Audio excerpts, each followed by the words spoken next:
of a high school girl after prolonged bullying shocked the country. And while suicide is a rare response, school bullying is an all too common occurrence. Reporter Anna Carranza tells us how one local high school stops it before it starts. Escalating taunts, harassing smears on Facebook and Twitter. These are just some things victims face from their tormentors every time they step on campus. Bullying is a huge problem on every campus. It is happening. Students need someone to go to. Almost 30% of U.S. teens are involved in school bullying. In a recent national survey of students in grades 6 to 10, 13% reported bullying others, 11% reported being the target of school bullies, and another 6% said they bullied others and were bullied themselves. I think that the biggest problem is it's unseen because, well, adults are present, students usually are on the best behaviors. Being different or past conflicts are some of the main reasons victims are bullied. And as a result, they may have problems with low self-esteem and poor school attendance. Bullying does make a difference between people. I mean, people can take it to heart and then they'll start breaking down or go into a depression. And while bullying among teens seems to be on the rise, at this Torrance High School, bullying has actually decreased. Here at North High School, bullying is less of a problem because of student groups like the Human Relations Ambassadors. Their motto, be the ambassador, not the aggressor or the bystander. Basically what we do is we train our group members to be aware of bullying on campus and how to stop it. And the key to stopping bullying is early intervention by students for students. Since they are the ones that are on the first line, that they'll see it first, they're there to help students who are in a situation where they might be bullied. Either get the student out of the situation or to alleviate the situation completely and stop the bullying right there. Ambassadors use advocacy and assertiveness to stop bullying. And they also teach victims to be vocal and confident.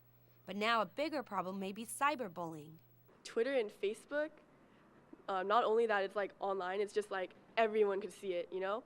So like when a girl gossips like on Facebook, everyone sees that and then it spreads like a plague. To combat cyberbullying, ambassadors monitor social networks and phones. And school officials can take disciplinary action against students who use hurtful language on cell phones and computers. But having a good support system is important for students, so they don't become victims. It's because we have this close relationship that I think our program is able to work. So for people who don't have that, I think they need to find their own family of friends and people they can trust, because that'll help them to build the confidence and the self-esteem. For CitiCABLE 3, I'm Anna Carranza. Schools and parents may have good reason to want to stop bullying. Researchers have found that years later, adults who were bullied as kids have higher levels of depression and poorer self-esteem than other adults.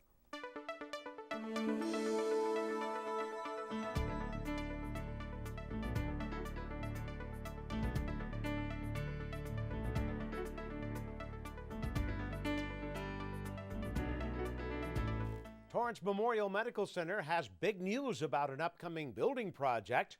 Reporter Renee Heblinger finds out what it will mean for patients and their families. I don't think that folks might really understand that it will actually be quite a large structure. It will tower over the other buildings on campus. It's 390,000 square feet.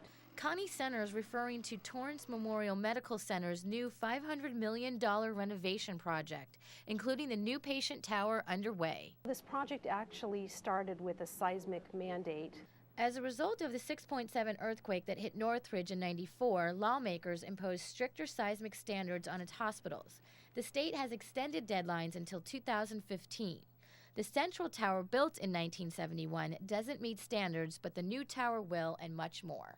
There's going to be over 200 private rooms that will replace the semi-private rooms in our main tower. With semi-private rooms, you can't put male and female together, and infection control becomes an issue in that environment as well. So there's just a lot better experience for the patient with a private room.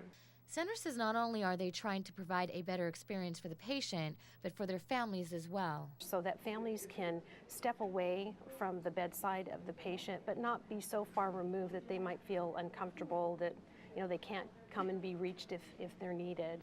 There will be a new garden with a waterfall where some might want to go for serenity. A beautiful environment that folks can visit in. Ambulatory patients can go into the healing garden, and it'll just be a space that's within the building but exposed to the elements. The emergency room will remain in the current location but will have additional patient beds. The old central tower will be used for general support services, and the major care units will be moved to the new tower. Our 8-bed burn unit will move over to the new tower, and then our progressive care unit as well. Construction has not begun on the tower yet. However, the hospital has started road work, but Center assures it won't be too much of an inconvenience to the community. Lomita Boulevard is going to be widened as a result of this project because the entrance to the hospital is changing. It's being moved farther to the east. In its completion, the tower will provide about 400 construction and 200 permanent jobs. We will actually be occupying, we anticipate, the middle of 2015. Center is proud of the project she has helped to create and is confident the hospital will be a great service to the community in the years to come. I think this is not only physically astounding, but it will certainly be a legacy for the community with just being able to expand our services at Torrance Memorial Medical Center. The hospital has already raised $11 million towards this project. Other funds will come from existing reserves, donations, and a possible bond issue. For CitiCABLE 3, I'm Renee Hiblinger. Thanks, Renee. And for the updates on the Tower project, go to torrancememorial.org. She's a senior at Torrance High School, an honor student and a fundraiser, and now she's adding producer to her extracurricular activities. I had the chance to find out how a common thread brought her to others with a similar story to tell. With this kind of cancer, it was a 3-year life expectancy. Lori Kovar was diagnosed with breast cancer at 24 years old. Her cancer was aggressive, and doctors told her that she only had a 30% chance of survival. After surpassing her survival expectancy, something amazing happened. 3 years and 1 month later, I discover I'm pregnant. And that's why we call her my miracle. That miracle baby is Sarah, now a senior at Torrance High School. Their family story has made her passionate about breast cancer research. It can help maybe someone's sister or someone's mom. It could change your mom or your sister or your aunt or even your uncle. That's why Sarah is co-producing the musical Quilters. Money raised from the performances will go to the Susan G. Komen Breast Cancer Foundation. The play is about women on the frontier. They use quilts to tell stories and cope with their struggles. It's about all of their struggles and their triumphs. It'll make you cry, it'll make you laugh, and it's just a beautiful story about these women's strength and everything that they endured. The connection among the show's characters is also important to actress Claire Griswold.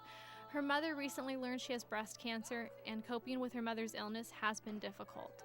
It gets scary and it's hard, and you get really frustrated because it's just really, really natural, and you should never feel guilty for being frustrated with it. The fundraising aspect of the production helps Claire feel empowered. Anything I can help with, anything I can do to help with that is a million times I need to do it. And with so many others struggling with similar issues, working on Quilters gives Claire some relief. It's not just the family member that's a survivor, it's everyone around them.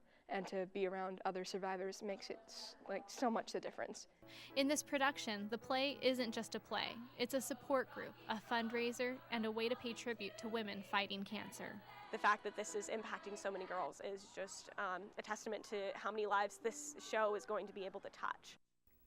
Quilters will be presented by Torrance High and nonprofit theater group Encore Entertainers. Performances at Torrance High School are on April 30th, May 1st, and May 2nd at 7 p.m. and on May 8th and 9th at 2 p.m. Tickets are $10 and all proceeds go to the Susan G. Komen Foundation. To purchase tickets or to find out more, go to EncoreEntertainers.org. Coming up after the break, we'll tell you about an event that brings hundreds of motorcycles to the streets of the South Bay. Now, here's your 5-day forecast.